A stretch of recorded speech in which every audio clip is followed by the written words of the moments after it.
You just go with Daddy, okay? But, Mommy, I don't want to get separated. We won't be, Eleanor said. I promise. I'll be right here. No matter what happens, I'll be here with you. I love you, Madison. We will not get separated, okay? She kissed Madison on the forehead and hugged her. Then she kissed Jim and handed him her backpack and watched as Garrity led them over to the line. Jim turned to wave, then put his arm around Madison and sat her down on top of their backpacks. Eleanor went up to the front of the line. Captain Shaw was standing near the gate with a bullhorn in his hand. Eleanor saw armed soldiers in spacesuits hosing down a naked man inside a chain-link cage, while other space-suited soldiers, doctors, she figured, circled around him, discussing him like they would a show pony up for auction. Suddenly, nothing felt real. It was too weird, too alien, like some kind of science fiction movie. "Sergeant Norton," Shaw said, and gestured her over to him. "I'm glad to see you made it." "Thank you, sir. You too." She hesitated, unsure of exactly how much to say. Finally she said, "We went by the EOC. I saw Brent, sir. I'm sorry." He didn't even miss a beat. He dismissed her condolences with a casual wave of his hand and said, "We've all lost somebody. But right now we've got a job to do." "Yes, sir," she said. "There's an Army doctor over there named Captain Miguel Hernandez. He's the one supervising the physicals. He'll give you a briefing about how this is working and what you need to tell these people. Once you get your briefing, get a rifle and a flashlight and start walking up and down the beltway here. Just make sure our people are doing okay. If they've got any problems, do what you can for them." "I talked to Garrity back there. He said that they're supposed to shoot any of the refugees who might be infected." "That's right. If they see anybody who's been infected, they're supposed to offer that person a chance to leave. But none of them do. They try to argue. No one wants to be left behind." "And so we're shooting them?" "If it comes to that." "What if we're wrong? What if they're not infected?" He looked at her, and in that moment she was stunned by how much he'd aged. He seemed to have hardened. That was the only word to describe it. It had been little more than 2 days since she'd seen him last, but in that time he'd grown cold and distant. He was, she knew, bearing a huge burden, but she'd had no idea just how heavy that cross really was until just now. Captain Mark Shaw was a changed man. "If we're wrong, we're wrong," he said. His eyes were nested in webs of deep wrinkles and full of exhaustion. "Our job is to make a decision," he said. "Right or wrong, you make a decision. If it turns out to be the wrong one, so be it.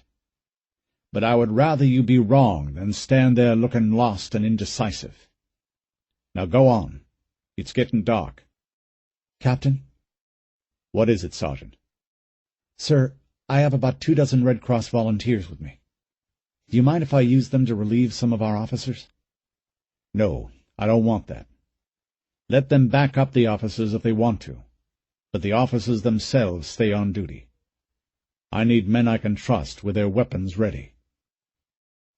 He put a hand on her shoulder, and for just a second the tough veneer mellowed a bit. "Now go on, Eleanor. Help me out, okay?" She carried out her orders. The Army briefed her, gave her an M16 and a flashlight, and sent her on her way. She left the checkpoint feeling stunned and overwhelmed. Her head was pounding, her heart going a mile a minute in her chest. So many questions swirled in her mind. So much had happened, and there were so many answers yet to find. She felt disconnected, uncertain about the future, and she wandered over to the edge of the freeway and looked out across the city. The light was failing fast. Already the distance was lost in darkness. Closer in, The glare from the lights illuminating the military's checkpoint spilled over onto the wrecked cars and buildings nearest the roadway, casting them in a bluish haze.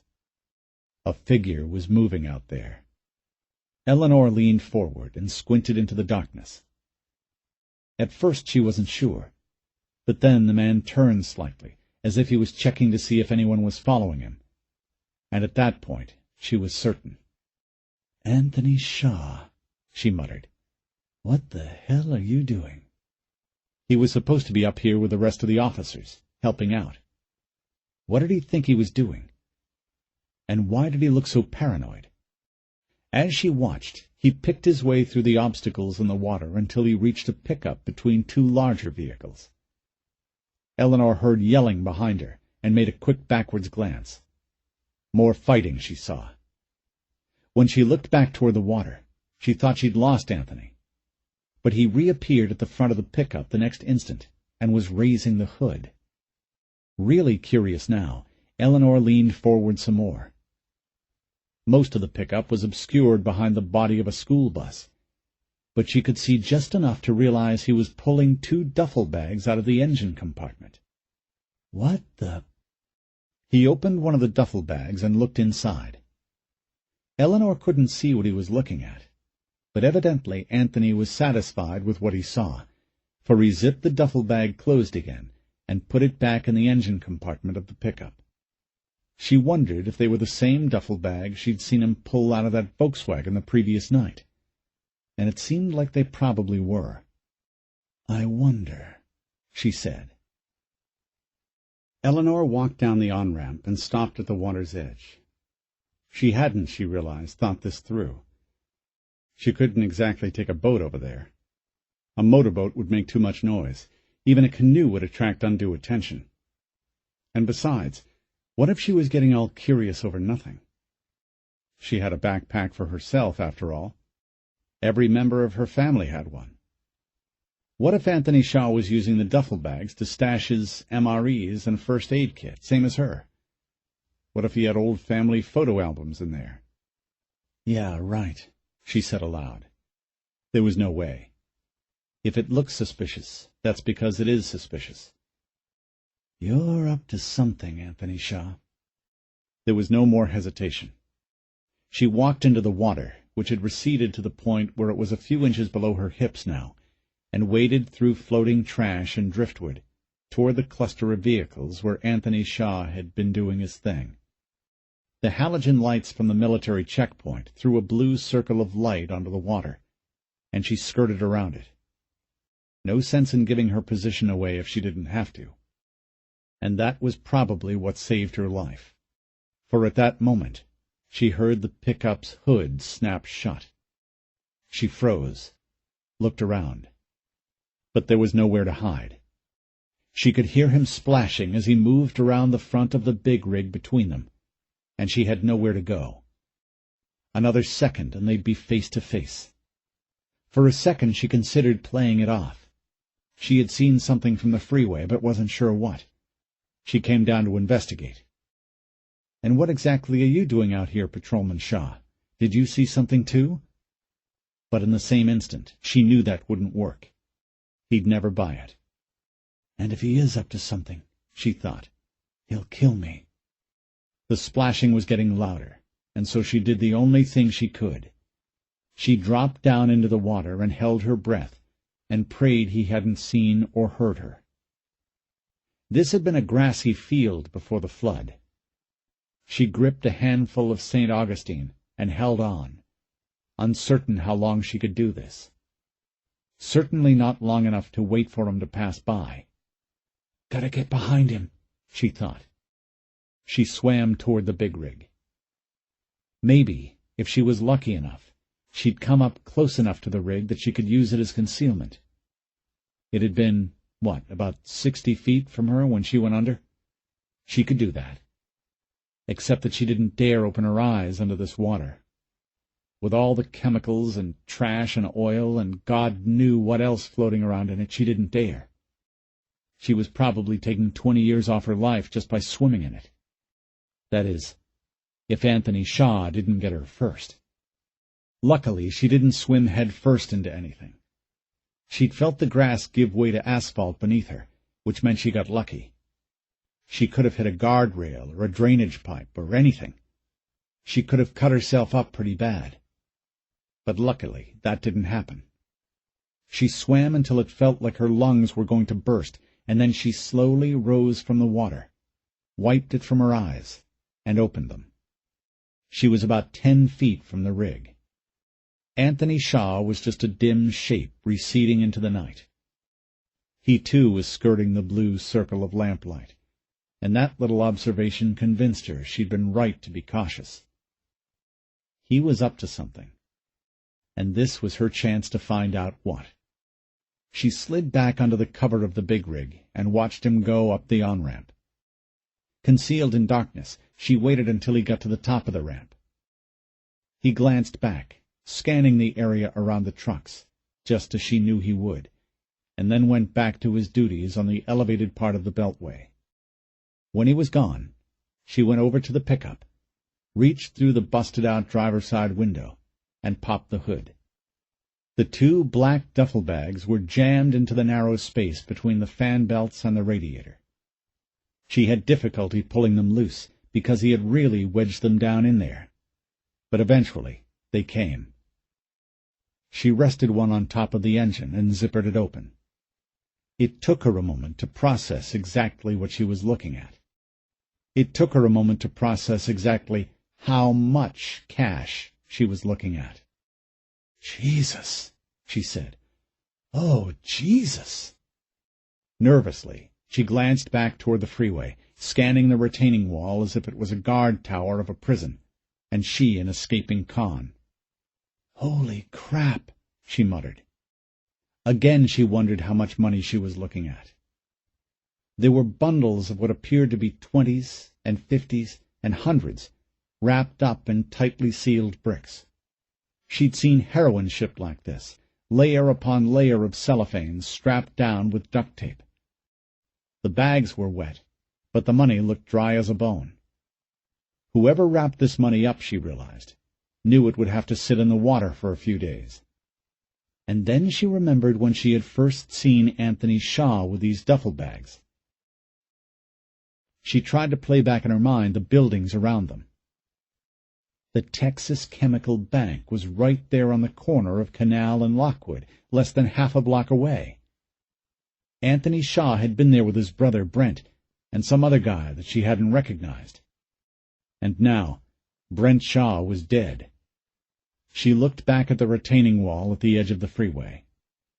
"What exactly are you up to?" she said. Thinking of the possibilities made her angry.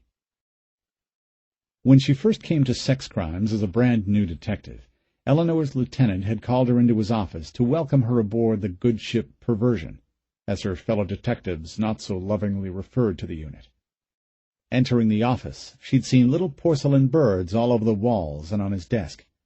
And not realistic ones either, but cutesy ones painted in pastel colors, soft pinks and greens and blues, adorable little smiles on their cartoon faces. "I collect them," he said proudly. "Been doing it since I was in high school."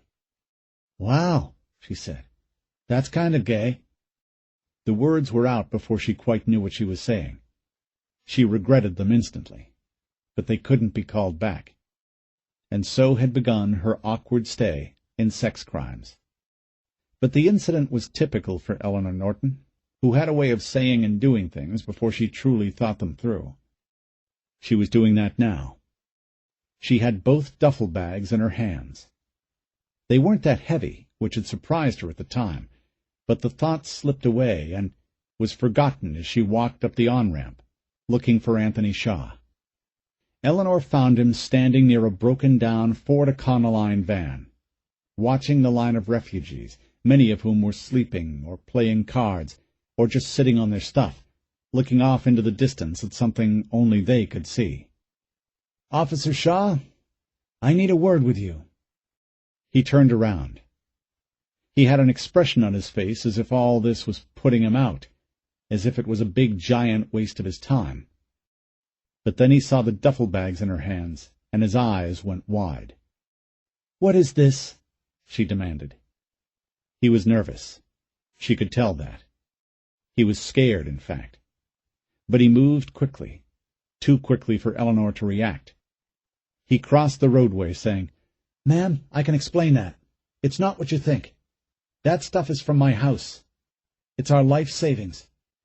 He put his hands on her shoulders and guided her around to the back of the Ford van.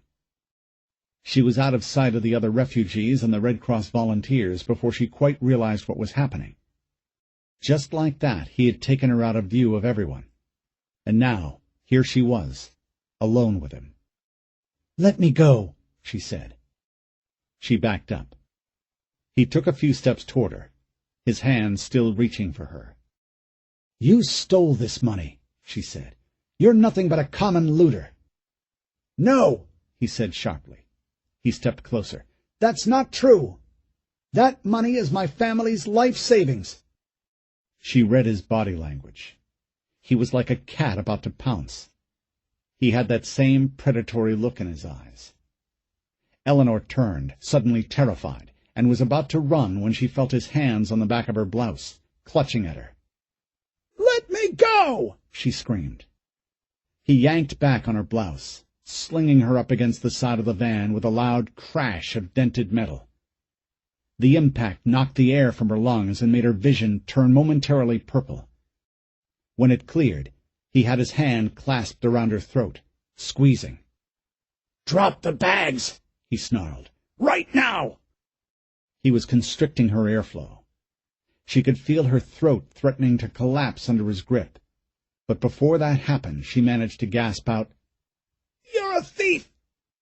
She brought her knee up, aiming for his groin, but he was too quick for her, and she only managed to graze his knee. He shoved her back against the side of the van and threw 3 hard punches to her gut. She doubled over onto her hands and knees, unable to breathe, and had just enough time to realize he was moving around to the side of her before he grabbed her by her hair and turned her face toward him. He punched her twice in the mouth, and she collapsed onto the pavement. Then he straddled her chest and punched her twice more in the face. But the next instant he was off her. What had just happened? Why did he stop? She could barely see. It felt as if he'd knocked her head out of whack. She couldn't think. She couldn't control her hands. Using her elbows, she managed to push herself up. All she saw were blurry shapes. But the voice she recognized. It was Jim, calling her name. "No," she murmured. It was the only sound she could get out. Her lips felt like they'd been smashed. Dimly, she became aware of a long rope of bloody spit hanging from her mouth. But the next instant she was looking up at Anthony Shaw's back. Jim was right in front of him, trying to pull Anthony out from behind the van. He was no match for Anthony, though, who came in hard and fast and threw 3 powerful jabs right into Jim's mouth. Anthony followed the jabs with 2 big uppercuts to Jim's solar plexus, and that dropped Jim to his knees. Eleanor felt as if she were moving through a dream. No matter how hard she tried to stand, her body just wouldn't obey. She watched Anthony move in, so that he was standing over Jim. She saw Jim look up at Anthony and try futilely to block as Anthony slammed an elbow down on the bridge of his nose. Jim collapsed into a heap. Anthony took a step back, reached into his pocket, and pulled out a big black tactical knife. Eleanor heard it click as he unfolded it to its full length. The knife was curved, at least 5 inches long, with wicked serrations down the length and an edge that gleamed, even in the dark. She shook her head. Her pistol, she thought. She had to reach her pistol. But at that moment, a shrieking scream pierced the night. Anthony Shaw folded the knife over, hiding behind his wrist. Eleanor looked past him, and to her horror saw Madison standing in the middle of the road, about 20 feet away, screaming for someone to help her parents. "No," Eleanor groaned. "Don't hurt her. Run, Madison, run!" Her voice was barely a whisper. Her vision was hazy, blurred. She wasn't sure what exactly she heard or saw, but she thought she heard people yelling and shots fired. It was hard to tell because the blood was roaring in her ears. She felt like she was going to faint, and the last thing she remembered was the sight of Madison screaming for someone to help her parents as Anthony ran. Out from behind the van, holding both duffel bags in his fists. The fucking little girl was still screaming at him, but he didn't have time for that right now. He didn't have time for Sergeant Norton and her husband either. There was no time, because in the 2 minutes he'd been behind that van, the refugee line had erupted into a full-blown riot. Looking to his left, Anthony saw Garrity down on his knees, wrestling with a man and a woman. The next instant, the woman lunged at Garrity, knocked him onto his back, and took an enormous bite out of his throat. Anthony's eyes went wide. He took a step that way, but stopped. There was no time for that either. It was down to the wire now. He had to find his father, find Jesse, and get the fuck out of this godforsaken city. But people were running everywhere, screaming, fighting with each other. There were others staggering slowly through the crowd, and Anthony could tell at a glance that they were infected. He counted 6, 9, 14 of them, then more to his right. "What in the hell just happened?"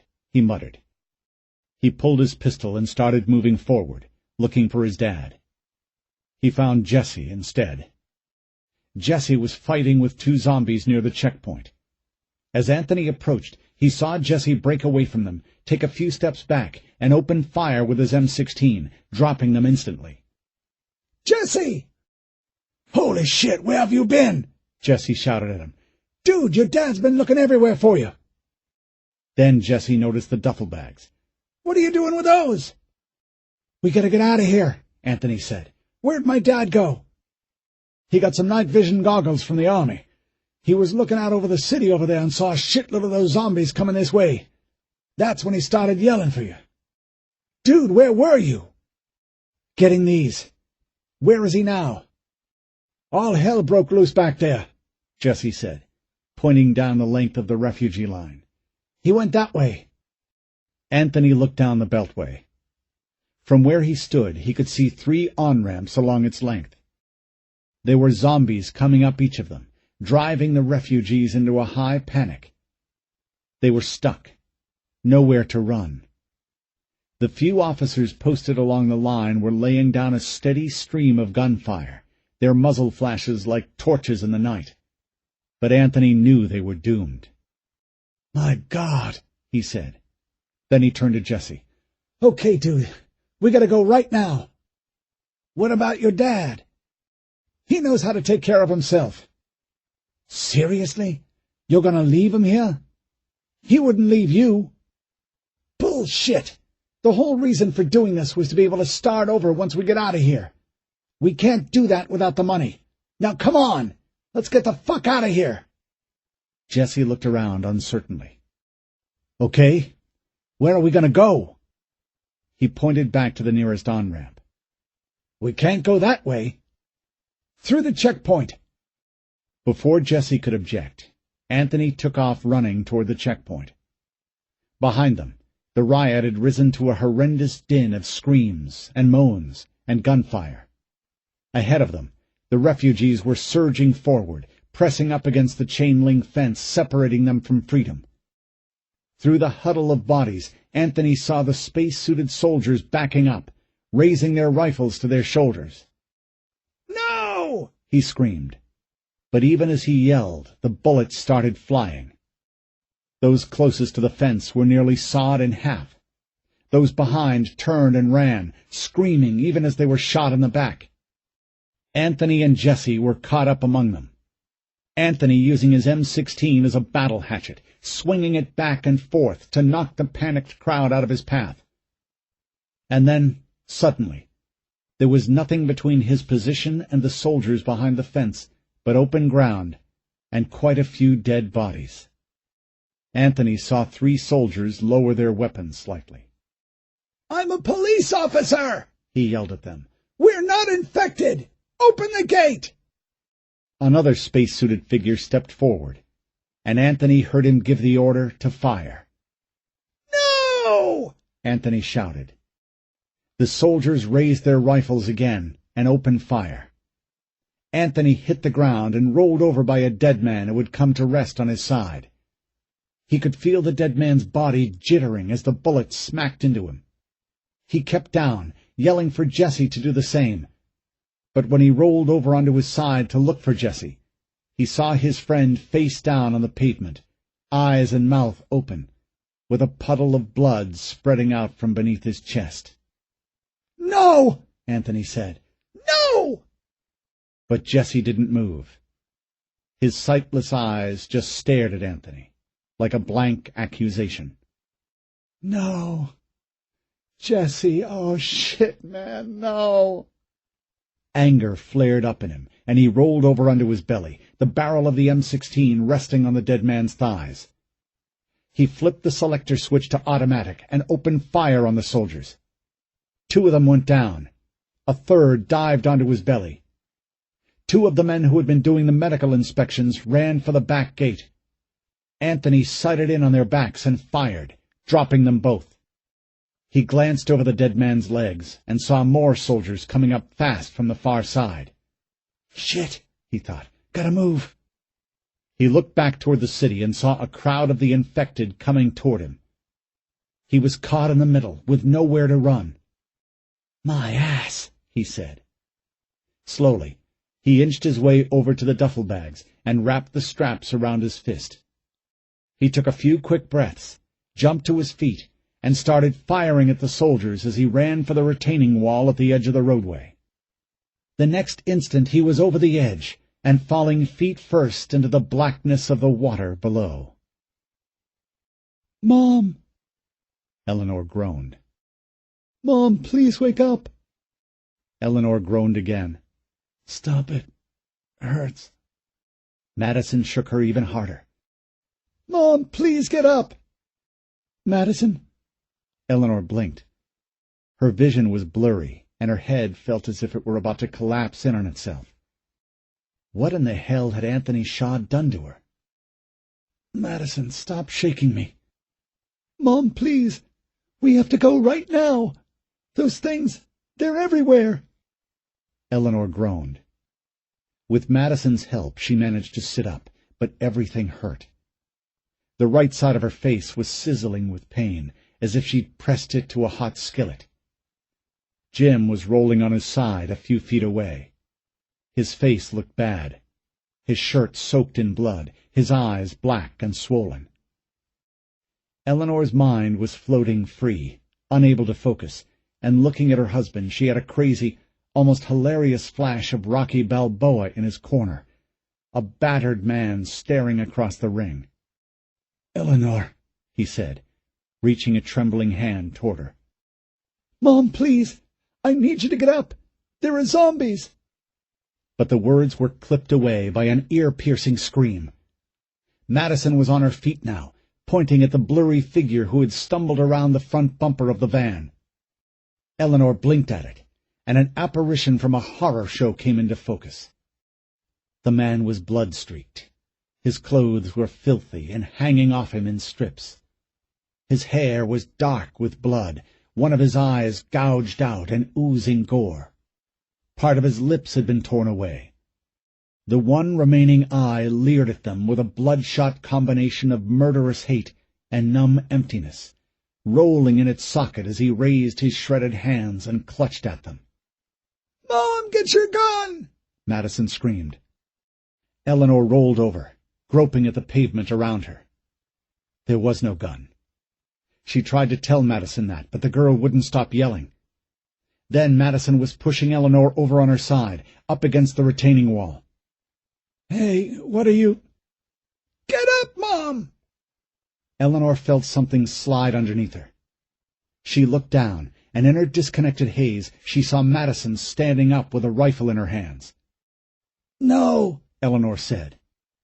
But Madison was already firing, the gun jumping in her hands. A 3-round burst erupted from the barrel, and Madison fell backwards against the van, the gun still pointed at where the zombie had been. The rattle of gunfire cleared Eleanor's head. She looked at the zombie, dead now, flat on his back, the top of his head blown off, and then back at her daughter. Madison was breathing hard, the air coming in big, heaving gulps. Her eyes were wide, staring at the dead man, her mouth open in terror that was slowly giving way to triumph. "Mom! Did you see that?" She turned to Eleanor, inadvertently pointing the M16's barrel at her. "Whoa, whoa, whoa!" Eleanor said, and grabbed the barrel and pointed it in a safe direction. "Yeah, baby, I saw it. Good job. Here, let me have that." Eleanor took the M16 and turned its selector switch to single file. Rising painfully to her feet, she turned and fired at the 4 zombies who had stumbled around the back of the van. Then she turned back to the front and fired twice more. But she might as well have tried to stop a cattle stampede with a police whistle. There were zombies coming around both sides of the van now, and the 3 of them were trapped. Eleanor looked to the top of the van, but knew that wouldn't work for long. And that only meant one thing. "Jim," she said, "can you go over the side?" Long ropes of blood hung from his nose and chin. One ear had a nasty case of road rash where Anthony Shaw had dragged him over the pavement. But through the swollen bruises, his eyes were clear and bright.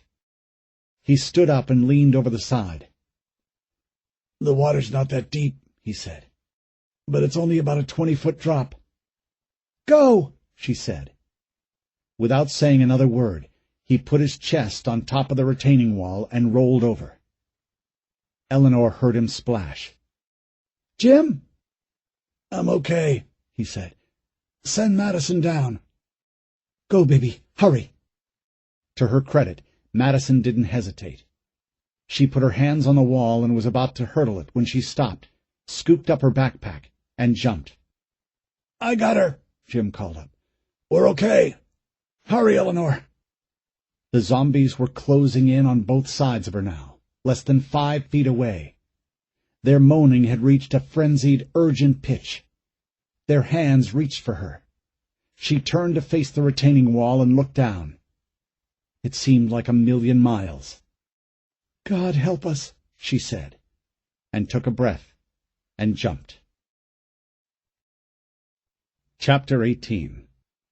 Right before she let go from the retaining wall, Eleanor saw the water below writhing with bodies. She hit the water hard and went under. The next instant there were hands all over her, and she screamed, slapping them away. She spun around, teeth clenched, fists raised, and barely recognizing the faces of her battered husband and her daughter as they grabbed at her. "Behind you, Mom!" Eleanor turned. The water was full of zombies. 4 of them were already wading toward her, less than 10 feet away. She let Jim and Madison pull her back as she scrambled to get the shoulder strap of her M16 off her arm. "Come on, Mom, hurry!" The screams of the dying filtered down from above them. People were running, leaning over the retaining wall, yelling for help. The rattle of gunfire was nearly constant. A military helicopter raced overhead, a dim shape like a dark, gigantic bird against a black sky. And sounding above it all were the zombies in the water, moaning with a fevered intensity that was deafening. Eleanor looked around and realized there were hundreds of zombies closing in on the refugees who had fallen from the Beltway, and the thought occurred to her that this must be what it felt like to be caught in the middle of a swarm of sharks in a feeding frenzy. She heard an ear-piercing scream. She turned and saw a woman get the flesh stripped from her body by a huddling mass of the infected.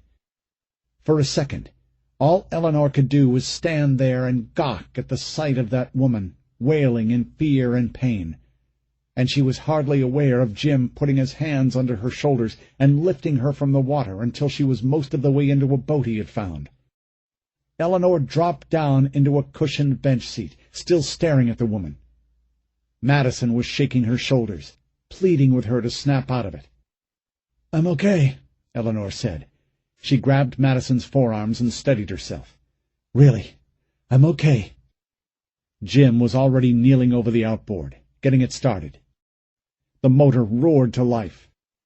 "Hold on to something," he said, and fed the throttle, and turned them away from the thickest part of the zombie crowd. "Where are we going?" Eleanor asked him. He pointed underneath the beltway. In the distance, Eleanor could see 40 or 50 boats heading toward the military's chain-link fence. Several of the smaller boats were already approaching the tangled rolls of concertina wire and large metal crosses in front of the fence, and it looked to Eleanor as if they were going to ram the fence and punch their way through. Eleanor held her breath, waiting to see what would happen. But she was unprepared for the sudden, blinding light that filled the night from the other side of the fence. Powerful spotlights hit the water and turned the boats and their occupants to silhouettes. Beyond the lights, Eleanor could see the outlines of several Coast Guard vessels spaced along the fence line. She heard harsh voices amplified through bullhorns, ordering the refugee boats to turn back. None of them did. She knew exactly what was going to come next, but the fierce mechanical surge of 50-caliber machine gun fire still took her by surprise. In the glare of the spotlights, she saw the first volley turn 4 of the lead vessels into airborne splinters. There was a momentary pause, and then the orders came again. "Fire! All boats! Fire! Fire! Fire!" Soon the gunners were firing at will, tearing up the boats and survivors and zombies with indiscriminate abandon. The big black helicopter that had been circling them since before they jumped from the beltway stopped almost directly over the Coast Guard boats and fired rockets into the water, turning it into a raging lake of orange flames. Through the glare of the spotlights and the flames and the smoke, Eleanor could see the helicopter rocking back, its nose pointed at the elevated roadway above them. "Jim!" she shouted. "Turn us around! Get us out of here!" But he was doing it already. The little wooden boat they were in sucked down into the water as they turned, and then rose on the crest of the wake wave as they accelerated. Eleanor kept looking over her shoulder, and when the rockets erupted from the helicopter, she threw Madison down to the deck and covered her with her body. Shrieking missiles thudded into the roadway above them, the explosions shaking the boat and deafening Eleanor's ears. Bits of flaming concrete rained down into the water all around them. Drifts of sparks swirled in the air, and though it lasted only a moment, Eleanor could have sworn she heard the flaming bodies screaming as they tumbled down from the collapsing highway. She pulled herself up onto her elbows. Eleanor felt stunned by the concussive blast she just endured, as though she were standing under a bell jar with the world swirling all around her. She turned Madison over and saw the fear and the blind panic in her daughter's eyes. "Are you okay, Madison?" she asked, unable to hear her own voice. Madison nodded slowly. Slowly, the silence in Eleanor's ears was replaced by a painful ringing. She stood up, put her daughter on one of the bench seats, and turned to look at the burning, groaning beltway as it collapsed into the water. "This must be how Lot's wife felt," she thought, "right before she turned to a pillar of salt." And like Lot's wife, she found she was unable to turn away from the destruction, the beautiful, horrific, world-ending destruction, even as her husband called her name. Half an hour passed. They floated aimlessly through the decimated buildings and the homes that listed in the water like wrecked boats along a forgotten coast. Zombies staggered out of doorways and slapped bloody hands on the fences, trying to reach them. Eleanor sat ready in the bow of the boat, watching them with the M16 resting in her lap. She had a fully loaded magazine in the breech, and 3 more in a pouch she wore on a bandolier across her chest. But she knew those wouldn't last long. If they got cornered or caught in a stand-up fight, she could burn through all 4 magazines in the blink of an eye. So she watched the silhouettes separate from the darkness with a weary eye, determined to shoot only if they got too close. Behind her, Madison was crying softly. Over and over again she kept muttering, "Where are we going to go? What's going to happen to us?" It was the paradox of parenting again. The question that had been hounding her since that first evening before Hurricane Hector, when the two of them had sat on the kitchen floor, laying by supplies. She both wanted to soothe her daughter's fear, hold her tight and comfort her, and at the same time slap the ever-loving shit out of her for making so much noise. Playing to her better nature, Eleanor tried to soothe her, but she couldn't answer Madison's questions, no matter how hard she tried. Madison was too frightened, too damaged by what she had seen, and mere words wouldn't compensate for that. Years before, as a rookie patrol officer, Eleanor had responded to a family disturbance involving a married couple in their 50s. No sooner had she stepped through the door than the drunken husband started yelling at her, complaining of everything from his wife's addiction to heroin, to the bank foreclosing on his home, to the HPD's continuing efforts to frame his son for robbery. The man had asked her what he was supposed to do to fix his life. And Eleanor, who was stunned by the idea of a man twice her age asking her how to run his life, had said, "How the hell should I know? I'm 25 years old. What do I know about living?" She was 35 now, a mother herself, a mother with a litany of troubles far beyond anything she could have imagined way back then, and yet she still didn't have any answers. Life, she realized, really was a junkyard tumbling down a staircase. Things happened without justification, without closure. There was no grand design, no pattern, none that she could see anyway. Every day, as Sheryl Crow so eloquently put it, was a winding road. She wished she could tell Madison that in a way that would save her the trouble of having to learn it herself, but she knew that was impossible. Like coming of age, it was something Madison would have to learn for herself.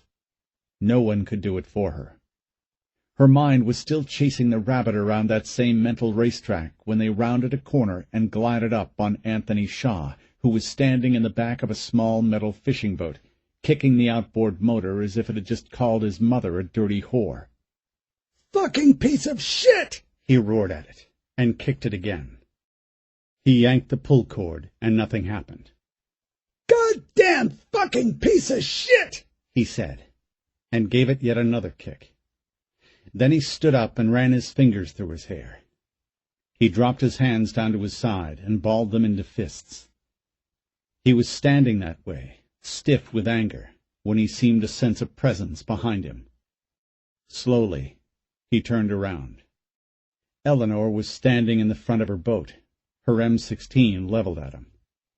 "Don't move," she said. He just laughed at her. "Jim, the light." Their boat had a handheld spotlight mounted next to the motor. Jim fumbled with it, but managed to get the beam pointed at Anthony Shaw. Anthony raised one hand to shield his eyes, but he said nothing.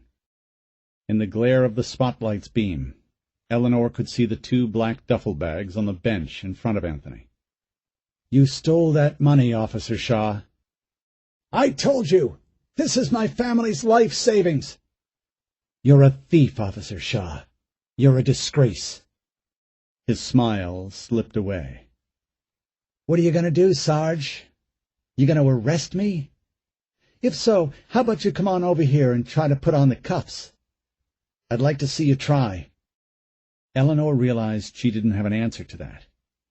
What was she going to do? Christ, she didn't even have a pair of cuffs with her, and she sure as hell wasn't about to get into another fist fight with him. She was pretty sure she wouldn't live through another round with Mr. Swat. So what then? What was she going to do? He seemed to realize the answer before she did. She was going to do nothing. She was powerless, which meant that he controlled this situation. Eleanor had her husband and child with her. Anthony Shaw had only his rage and his money. She had the machine gun pointed at him, but he had the power. and from the smile on his face, he seemed to know it, too. He began to whistle. The sound was not musical, but shrill. Loud and shrill. Eleanor saw movement out of the corner of her eye and glanced to the right. A zombie had stood up in the window of a home nearby, its eyes white and empty-looking against its mud-streaked face. He whistled again, and the zombie responded with a desperate-sounding moan, which was answered by other moans from the opposite side of the street. "Stop it," she said. He just smiled and went right on whistling, only louder now. "Oh, no," she thought.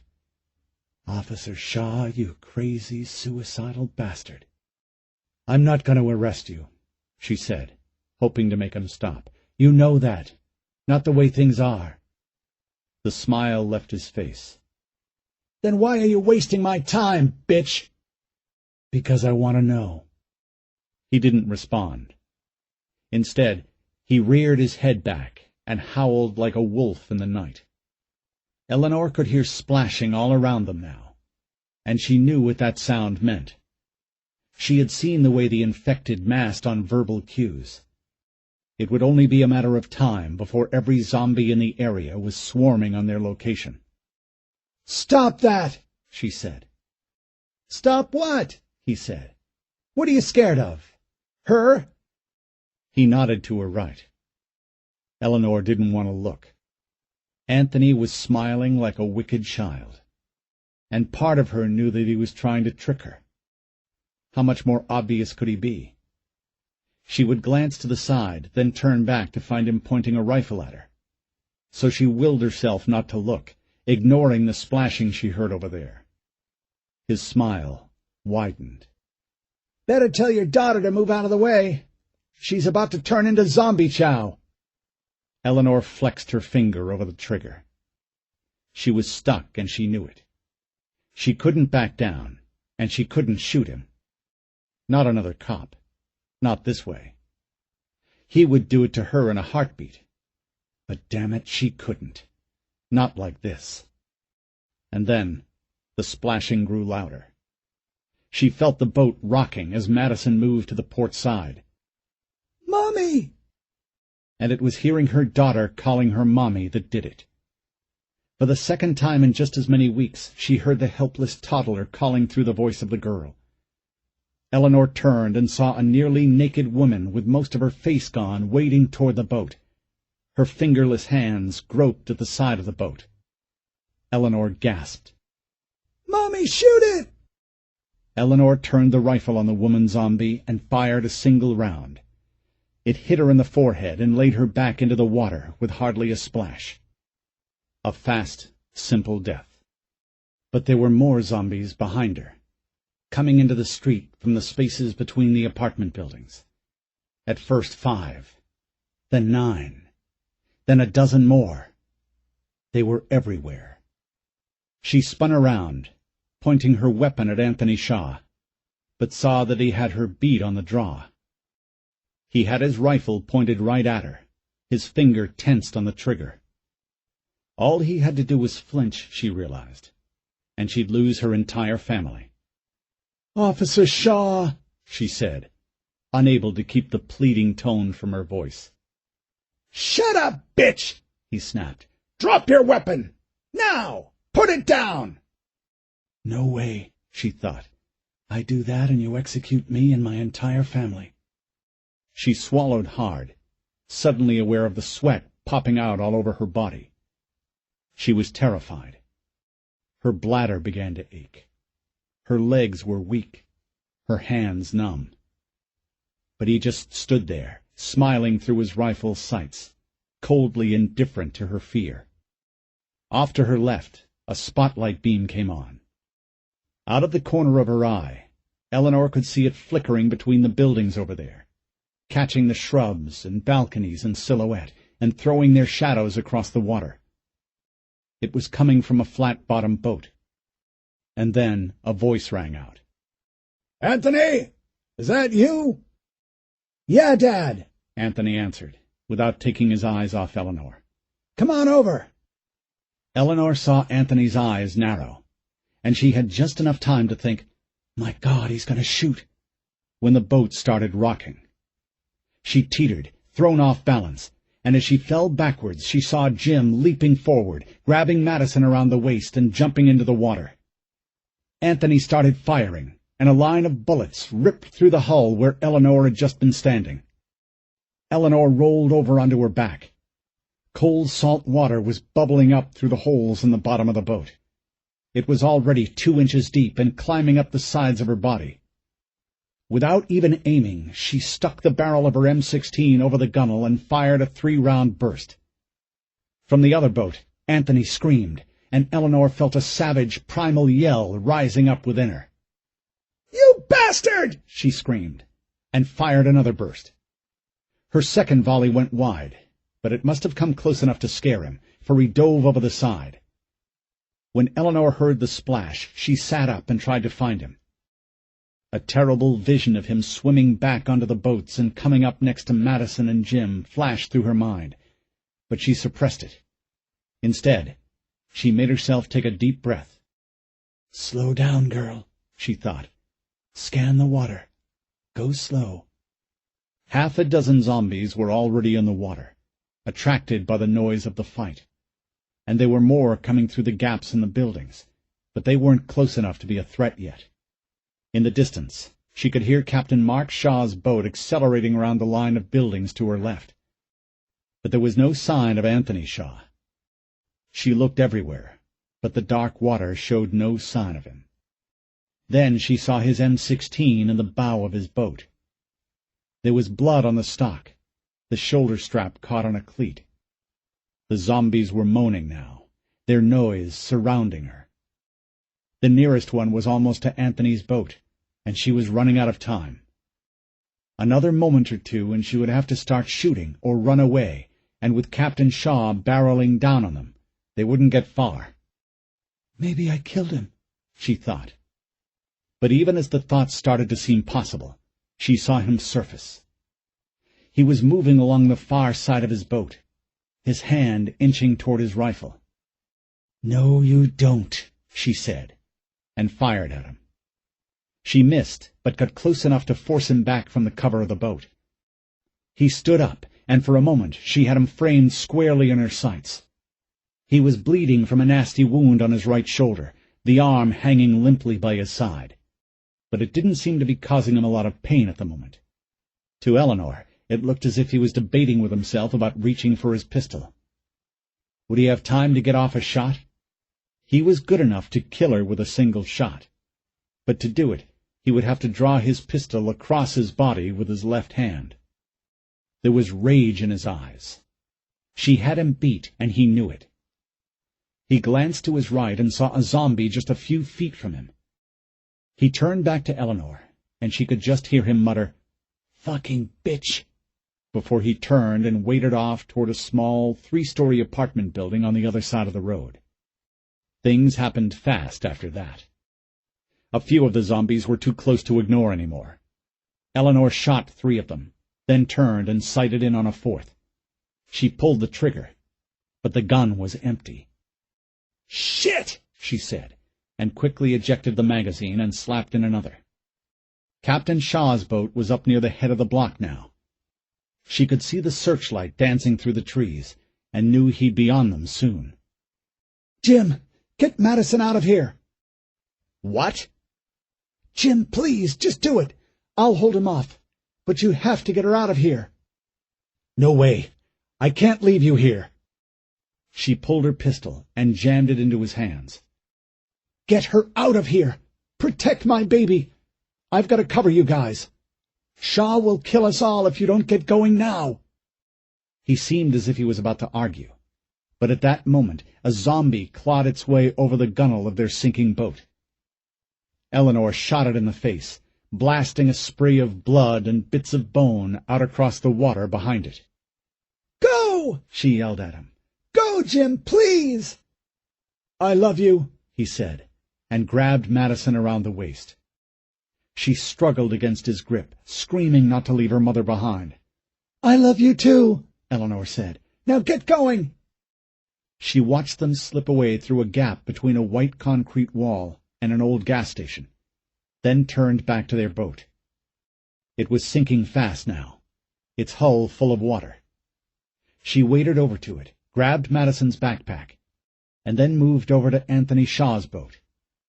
It wasn't much for cover, but it was the best she had. Captain Shaw was barreling down on her. She could see him up at the far end of the block, weaving between the roofs of submerged cars and trucks. She glanced over at the gas station, just to make sure Jim and Madison were out of sight, and saw more zombies entering the street. "Oh, God," she thought. "Oh, my God, this was a terrible idea. What the hell am I doing? Oh, my God, he's going to kill me." Then she looked down and saw the duffel bags. Mark Shaw had watched the fight through a pair of night vision goggles. Somehow that lucky bitch had managed to get the jump on Anthony. Mark Shaw had no idea how that could have happened, but he'd been a cop long enough to know that if something could go wrong, it would go wrong.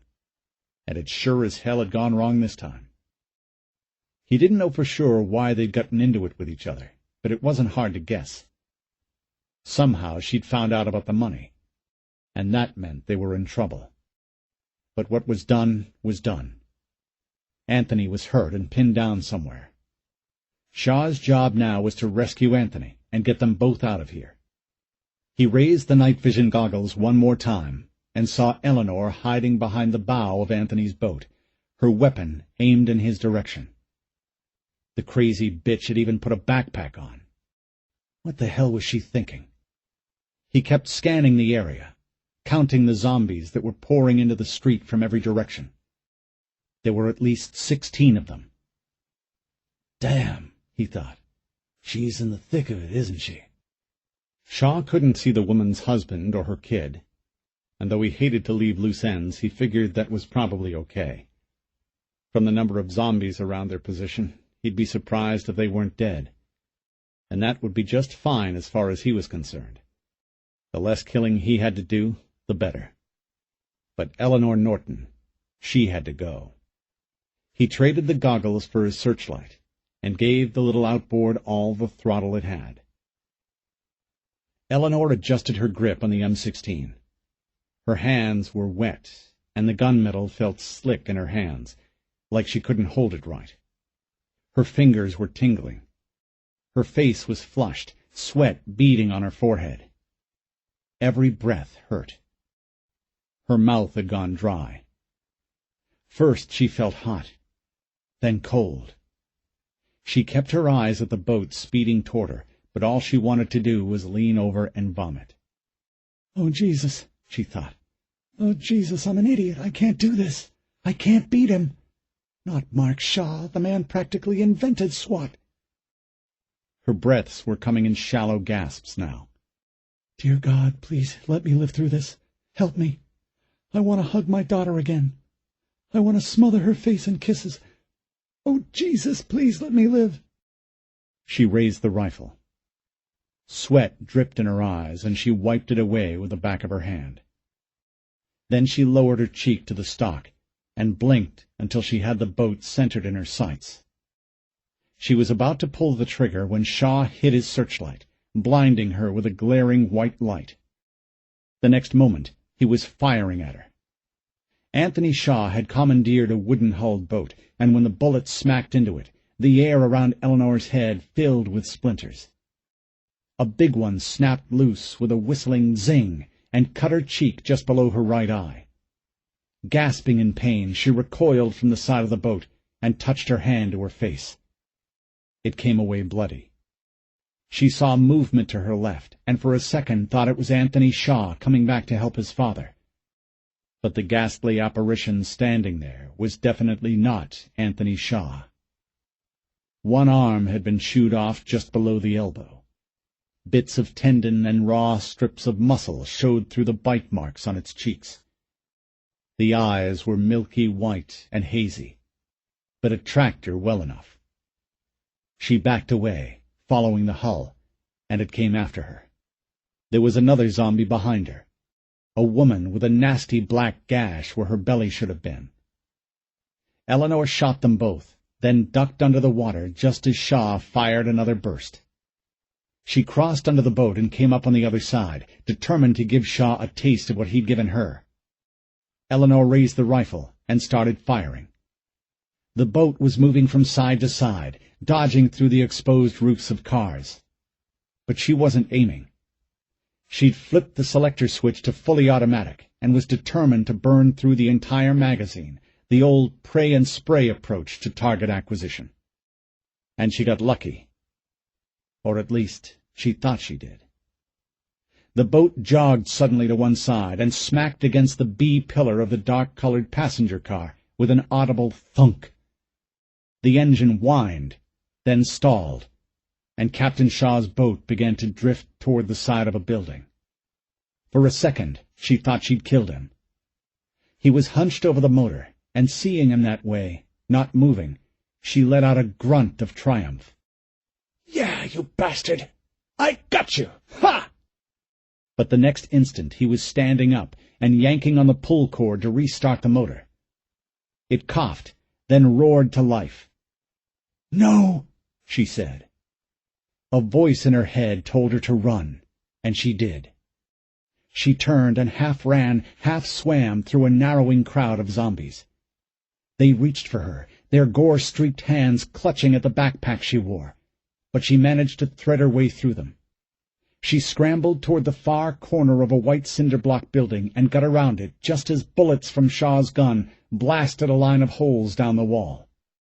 Just ahead was a long chain-link fence topped with razor wire, and beyond that was a small white church. Mark Shaw cut the engine and let his boat glide into the street. He had his rifle ready, and he was scanning the area just to make sure Eleanor Norton hadn't doubled back on him. He never would have suspected it, but the slippery little bitch put up a surprisingly good fight. The funny thing was, though, that wasn't the Eleanor Norton he knew. The Eleanor Norton he knew was one of the new breed of kinder and gentler cops, the kind who baked oatmeal raisin cookies for the men under her command, and still met with all the victims' advocacy people she'd dealt with back in her sex crimes days.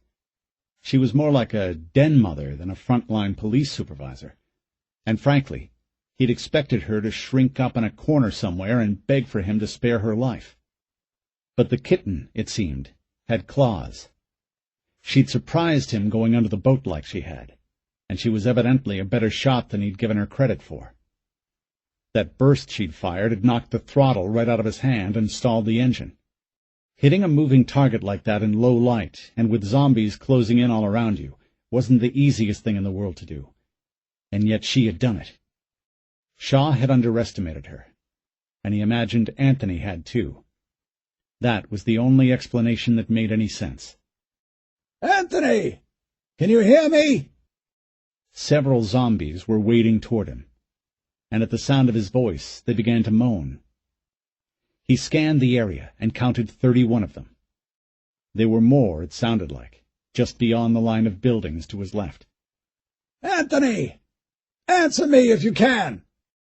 There was a small apartment building to his left, the windows and doors blown away by one of the recent storms. He thought he heard a faint voice coming from inside there somewhere.